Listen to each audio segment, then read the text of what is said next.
I don't know how to make videos like this. Hi everyone, Lily here. So it's been a week since the CLS virtual program began, since classes officially began, and I told myself a while ago that I really wanted to vlog about this experience. I've wanted to get into making YouTube videos for a while anyway, and so I figure this is like the perfect opportunity to really talk about what it feels like being part of the virtual program for CLS 2020. There's a collection of us who are doing the program virtually, which means we take classes online. It's definitely not as immersive as a program, but the fact that they're even offering it like this is really, really kind of them. And I'm so grateful because I just kept facing like disappointment after disappointment this year with all these scholarships I applied for, and so it was really nice to get that email to find out that the Korean program, which is the program I was applying for. I've been studying Korean for 6 years now. It was really nice to get that email and see that they were willing to offer it virtually, and even if we applied for this virtual program, we were allowed to apply again for the next run, even if we're not in a degree-seeking program, because usually you have to be in the middle of a degree-seeking program to apply for the scholarship. And since I graduated this spring, that definitely made things a little up in the air for me, but this is really nice that they're allowing us to apply again next year since we didn't get the full program. But anyways, I'm just going to talk about basically like what's cool and what's frustrating about the program, you know, a week in, whatever I can talk about. So let's see, I wrote some notes here. First, I really want to talk about my nerves. Like, I've noticed I get really, really nervous before class, and it's crazy, right? Because I have no reason to feel so nervous before class. I mean, granted, they are taught 100% in Korean, and that could be enough for anyone else to be really nervous taking these classes, but that doesn't normally bother me. I've taken classes 100% in Korean before. It's not like it's completely new territory to me, but I still get ridiculously nervous, and like to the point I can't eat. And I wonder how much of that is because it's a virtual program. So, you know, normally when I'm in a classroom setting, I always sit right in the front because I know I have social anxiety and I'm less likely to ask questions or participate in conversations in the class if I'm in the back where I can see how many students there are in the classroom. But if I'm sitting in the front, I'm closer to the teacher, I can kind of ignore that there's people behind me, so I get a better experience out of it. I learn better when I'm in the front row because I'm no longer paying attention to the fact that there's a million other kids in this class. So I think because it's a virtual program, and so everyone's on a webcam and it feels like everyone is constantly staring at you, I think that really I don't want to use the word triggers because it's not like a trigger, but it definitely causes me to have a lot of anxiety and it can be really difficult. And the thing is it's like during the class it doesn't bother me. It's actually after. It's right before class. Right before class is when I have all the anxiety, and then during class I'm fine. I'm perfectly fine. I mean, I play with my hair a lot. It's something I do whenever I get nervous. I play with my hair, I move around, I do all kinds of crazy stuff. So I'm just hoping that I'll get over the nerves as time goes on. It's an 8-week program, so I'm hoping that the nerves will get better as time goes on, especially since I'm starting to record myself. I'm hoping that I can get more and more comfortable being in front of a camera because I'm really shy and like causes problems for me sometimes. Yeah, so I have a lot of nerves, and it's nothing to do with the teachers. No one has been mean to me or judged me. It's completely because I have social anxiety, and I don't like having all eyes on me. So that's one thing that's, for me personally, that causes an issue with being in a virtual program, but there's nothing else to be done, right? Second point I want to make is I get really frustrated by the fact it's a virtual program because everything relies on having a steady internet connection, and if you live where I live and everyone is kind of on the same grid and you're all kind of sharing the same internet at that time of day, which we take classes, I am in Maryland, so my classes take place from 7 p.m. to 9 p.m. every Monday through Friday, and there's typically a lot of people on the internet by then. So I've had a few moments where while class is going, my connection gets unstable and it stresses me out because I'm like, what am I gonna do if the internet completely goes out in the middle of class? What am I gonna do? And I imagine I would just send a message to the teacher and explain like, oh, the Wi-Fi went out. I don't really know what to do about it. There's not anything I can do about it, but please know that like I didn't just duck out of class early. I'm sure they would be understanding considering the circumstances of our class, but it's a stressor. Also, because we use MS Teams to get asynchronous videos for class, which we all watch, and there's always some homework. I was trying to remember the English word for homework. We always have homework at the end of them.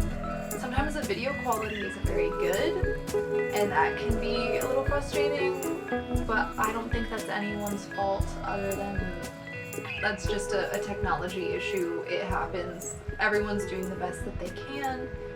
So at the end of the day, it's a minor problem. Third, the workload. I mean, considering it's supposed to be an intensive program, I'm not surprised that there's like 2 to 3 pieces of homework every night. I think part of the issue is because our classes are separated between 2 teachers, and each teacher is going to assign different homework based on whatever she taught us.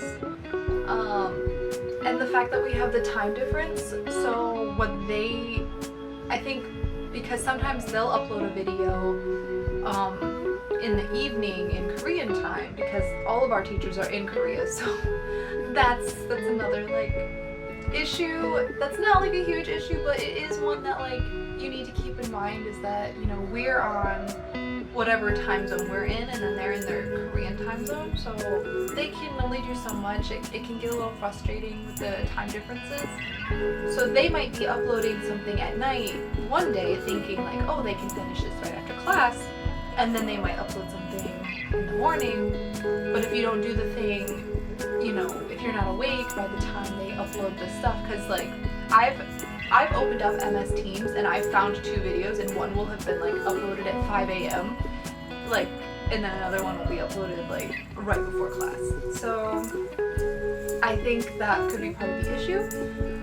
But it's not even that big of a deal because again, it's supposed to be an intensive program, and I wouldn't have signed up for this if I didn't anticipate having a lot of homework, because they can't be with us 24/7. Like normally, don't quote me on this, but normally I'm pretty sure the program, it's like an all-day thing. Like you are in class all day because they can be with you all day. That's why it's an intensive program. And now we can't because we're in time differences. We're in different time zones. So they kind of just give us a lot of resources so we can spend our day studying.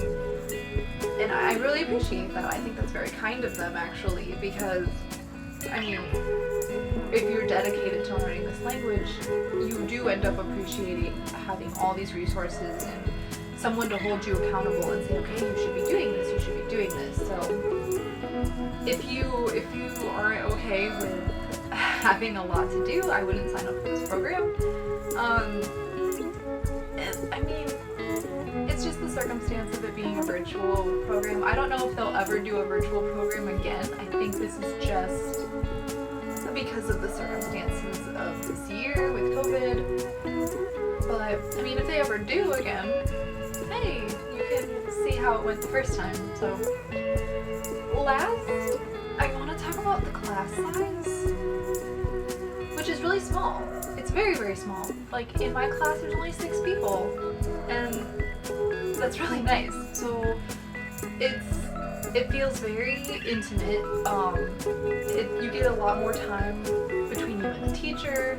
Everyone takes a turn doing an example whenever we have examples to, like, we have to repeat something or we have to fill in a blank, and she'll go through the whole class. So you can expect that you are going to interact with the teacher and the whole class. She'll separate us into groups on Zoom meetings so that we can have practice.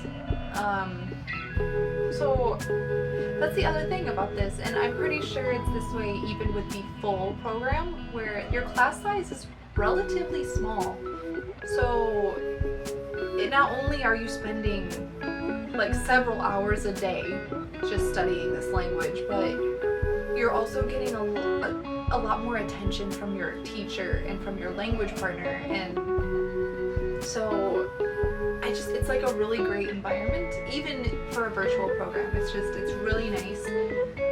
And one other thing, besides the class size, I forgot to put this on my list, but the fact that we go over one chapter in our textbook throughout the whole week. We spend the whole week on one chapter, and each class is 2 hours long. And granted, they add stuff, they supplement other things depending on what they think their students need. So I haven't watched this video yet, but I think she uploaded a video on different Korean idioms, so you know how to say, like, for instance, one of them I noticed when I was just skimming through was I think it's 입술이 무겁다, which is like to have heavy lips, which from what I can understand from when I skimmed through, that basically is like your lips are heavy, you won't like share someone's secrets, like people's secrets are safe with you, and so that's a Korean idiom, is that you have like heavy lips, essentially is what that means. So that's really cool, and that wasn't in our book, that's just something she added. She spent a whole day on explaining like irregular consonants and stuff to us and how to conjugate them, just to make sure everyone understood. So I really enjoy that. Not only do we spend a whole week with one subject matter to really practice and really make it like sit in our head, but also everything is catered to what the students need, and that goes into the class size. Like, she's able to do that because the class size is so small. She can, whichever teacher we have, she can really make sure that like this is something that they need, and I'm going to give them this because I have the time to do it. And so it's been really nice. Anyways, so I'm really glad I got into this program, and I was really stressed out because I'd been applying for like so many different scholarships, and none of them really went through, and I really, really wanted this one because my speaking ability in Korean doesn't really reflect what I know. I've been studying this language for 6 years, and I feel like if you were to hold a conversation with me, you just would never know how much that I know. At least not in like a spoken conversation. And I'm really glad that the teacher recognized that too, because I get so nervous. Like when I was taking the placement test, I was like, please don't put me in beginner, please don't put me in beginner, because I know a lot, I do know a lot. I'm just really bad at expressing myself, and the teacher told me in my one-on-one meeting with her, she said, I can see that you know a lot of grammar, like you know a lot, you're very thorough in your homework, but I can see that you don't know how to express yourself out loud. And I was like, yes, oh my god, thank you for noticing, because that's like the most frustrating thing for me, and I'm hoping with this program I can improve my speaking ability, because that's the thing I care about more than anything. I want to be able to hold a conversation comfortably. In line with that, I've been wondering if I kind of want to, I'm really nervous too, but I want to do a video where I record myself, maybe I'll do it tomorrow, where I record myself speaking only in Korean, and I see, and it's gonna be bad because I blank so hard, but then I want to record myself again at the end of the program,